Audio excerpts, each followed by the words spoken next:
Célia. Bonjour. Vous sortez votre 4e livre qui s'appelle Dust, inspiré de faits réels, à savoir un petit peu le massacre. Enfin, c'est peut-être un bien grand mot, mais la façon dont on traite les albinos en Afrique. Oui. Est-ce que vous pouvez nous raconter un petit peu le pitch de ce livre en quelques mots? Donc c'est une profileuse basée à New York, qui est d'origine française, en fait bretonne pour tout dire, qui vivait au bord de l'océan Atlantique, qui est passé de l'autre côté cette fois de l'océan, et qui est appelée au Kenya sur une première enquête officielle.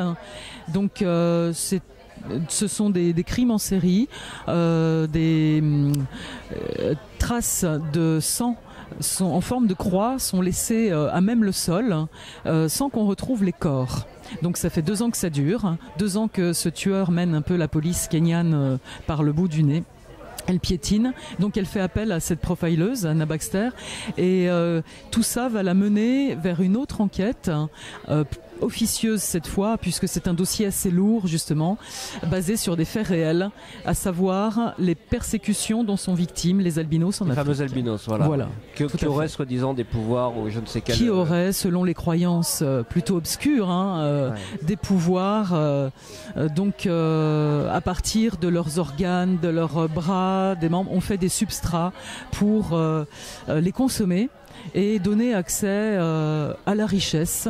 Ouais, donc ça c'est tiré en fait de faits réels, ça existe encore, c'est des coutumes qui se pratiquent encore. Oui, ce sont malheureusement, on peut appeler ça des rituels vraiment macabres qui se pratiquent. C'est pour ça que les autorités tanzaniennes notamment ont pris ça en main récemment, avec notamment la création, le lancement, si on peut dire, d'une journée internationale de l'albinisme qui aura lieu tous les ans le 13 juin. D'accord. Voilà, et pour sensibiliser un petit peu les gens à ce...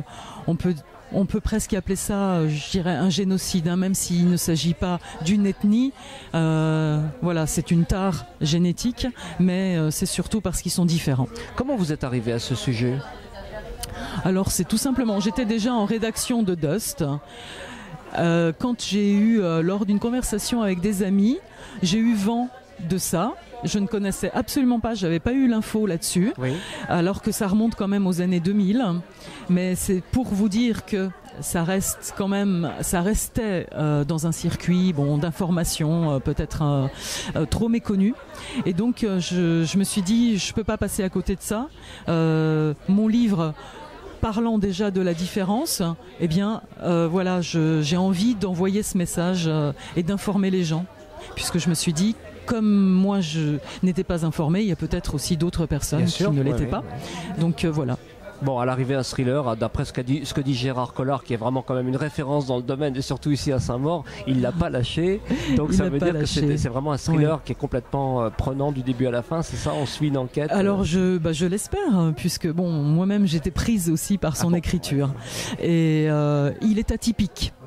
Effectivement, je pense qu'en tant que thriller, surtout, il se situe également dans le roman. Et pas seulement dans le thriller pur.